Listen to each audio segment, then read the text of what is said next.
You need to think twice before moving to Vancouver, Washington. I'm going to give you 6 reasons why it may not be the dream city for you.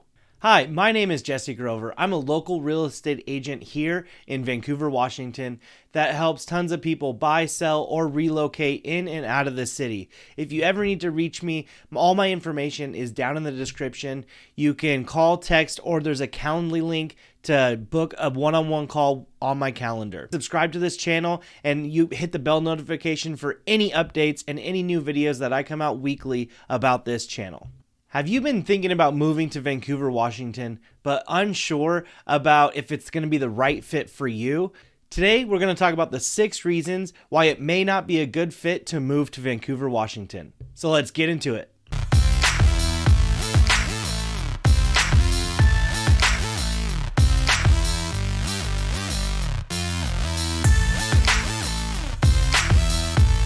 So the number one reason is going to be a higher cost of living compared to the national average.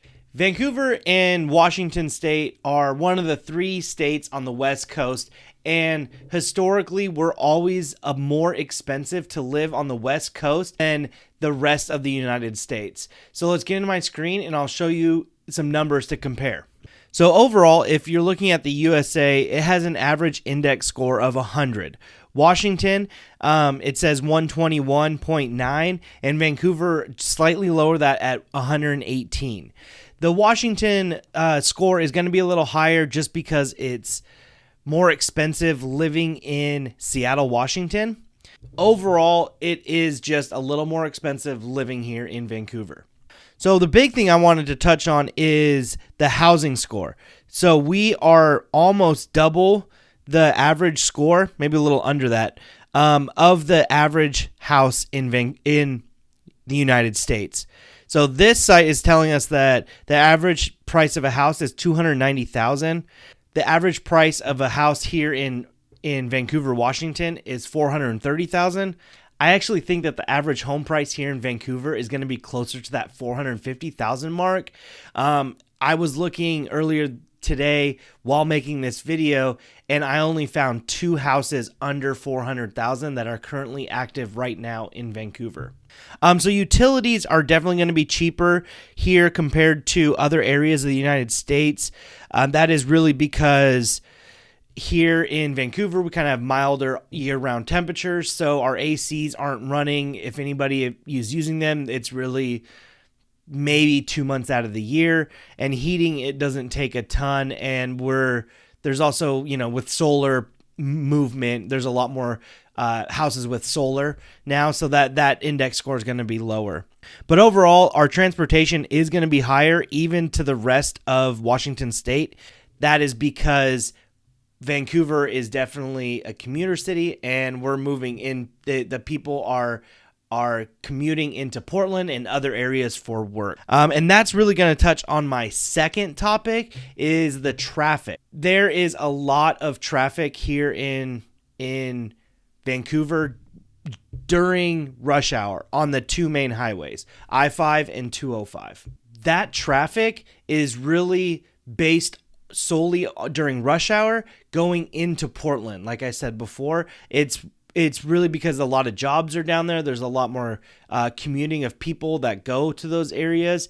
Getting around town isn't as bad, and using the other highways isn't as bad, especially with some new construction things going on and kind of changing those up. But those 2 times of rush hour in the morning, I would say between 7 and 9 a.m. and the evening, probably from 3 to 6:30. Those are really going to be high traffic times, and it could take you easily an hour to get from Vancouver into Portland and back in the evening. So the commute times are definitely a thing. Reason number 3 is the weather. Our weather is definitely not for everybody. Our reputation is definitely wet and rainy. I don't feel that it rains as much as we are led on to believe, and we'll look at some numbers to kind of prove that point. But I think the big key is the gray skies and the clouds. I think that is a bigger depression factor and a bigger effector of people more than the rain is. So our average rainfall is 42 inches with the United States average of 38 inches. So you can see that our rainfall is not much more than other places like Atlanta or Washington, D.C. or Houston for that for those numbers. We're really right comparable to all those areas, even though we have a reputation of a lot of rain. Snowfall is very, very mild. You can see we get an average of about 3 inches of snow. Our snow usually does happen kind of in the February months, but compared to that of almost 30 inches, we get way less snow than other people. The one thing about our area with snow is we don't really know how to combat it or drive in it for that matter. Because we don't get it that much. So I'd say once a year and kind of like every 7 years, we get a huge snowstorm that really just shuts the city down. And it's because we don't really like using the city, not we, but like we don't really like using salts that much. And we don't have the biggest infrastructure for plows and other things like that. So our rate of attack to defend against the snow is very minor, and we kind of just fall victim to the snow. But as you can see, we definitely do have a lot more days of precipitation. This is because while we don't get much more rain, we don't have tons of huge rainstorms. We just kind of have drizzling, and we have rain constant for multiple days. So it's just a lot smaller. It's just different types of rain, and that's why I say it's not as big of a deal. Sun, we do get way less sun, and that's kind of what I was talking about, was less than half the year are actual sunny days. Majority of the time is going to be is really just going to be gray skies and some clouds, and it gets challenging. But we definitely do have a mild ecosystem here, and a mild overall temperature. I'd say, yeah, this kind of 80 degrees is very average. We really only get around 100 to above 100, I would say, a couple weeks out of the year, and the rest of the time it's right in that 80s to 90s during the summer, and the rest of the year it's 75, 78 degrees, and even when it's raining and stuff, when it rains, it's actually a little bit warmer than when it's not. So you can see that in the average lows.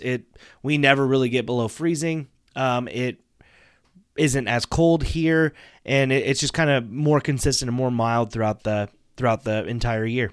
Another reason to avoid Vancouver is if you're used to a walkable city. Vancouver is definitely a commuter city, like what I was talking about, comparing it to Portland and commuting into Portland.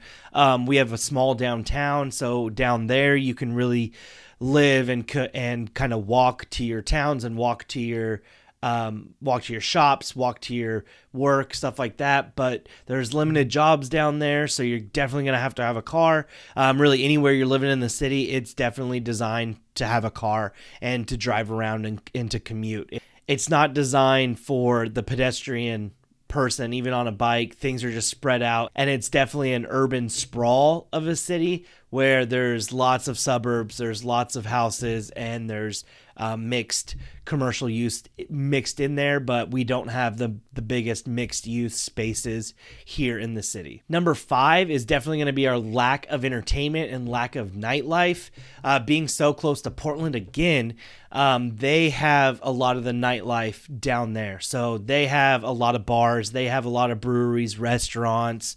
Portland's known for their strip clubs. There's known for clubs. There's known for other events and things that Vancouver just kind of lacks. It's been called a big town a lot of times, and while we do have restaurants and we do have some good places and good breweries and good things to eat and do, we're very limited on our bars that stay open past midnight. We're very limited on clubs and other nightlife things and things that draw people and events. That really is just going to be in Portland. So we kind of share that ecosystem with them. And my last point is just going to be our lack of diversity. Our lack of diversity really meaning political and cultural diversity. So Washington State is actually pretty divided between the two political parties. But with a lot of other states, rural versus city, you're definitely going to have that blue versus red. And I'll show you on our map that it really does showcase here as well. So as you can see, it looks like there's a lot of red going on, and there is, but the majority of population does not live around these areas. And you can see this is Clark County down here, and Vancouver is right on the bottom of this. And we are blue. We're definitely, more blue. And then along with Seattle area up here, you really just have these islands of the blue, but that's where majority of the people live. So there is going to be political splits, because right out here you also have you're getting into Washougal and those other areas down in the gorge. And then up here you're getting into Cowlitz County, and you're getting into Longview, Kelso, and these other towns, other cities up here that Vancouver definitely shares some population with. You are kind of diversifying a little bit, but if you're just talking about Vancouver itself, it's a lot of blue here, and that's where just like a lot of the people of the city live. Also, our racial breakup, this is just from USA Facts, but you can see that majority of our population is white. As of a couple years ago, this poll took 66% of the population being white. We actually have a big Asian, almost 10% Asian population. Vancouver, Seattle, the whole West Coast is kind of known for it's just popular with Asian immigrants coming over. And so you definitely see that presence here in Vancouver, along with a small portion, for about 4% being black, 13, almost 14% being Hispanic. And then there's almost another 4.5% as multiracial. And then we have a small portion of Native Hawaiians and Pacific Islanders over here, as well as American Indian Native people. Also, there are a lot more other racial backgrounds and things here in Washington State and in Vancouver. I definitely have experienced and have a lot of friends and people that are of other backgrounds and things. So I have experienced a diversity, but it is, if you are coming from another bigger city, especially over to the south or even in the Midwest, that is just going to have more pool and more mixing, it can seem a little lacking when you get over here in Vancouver.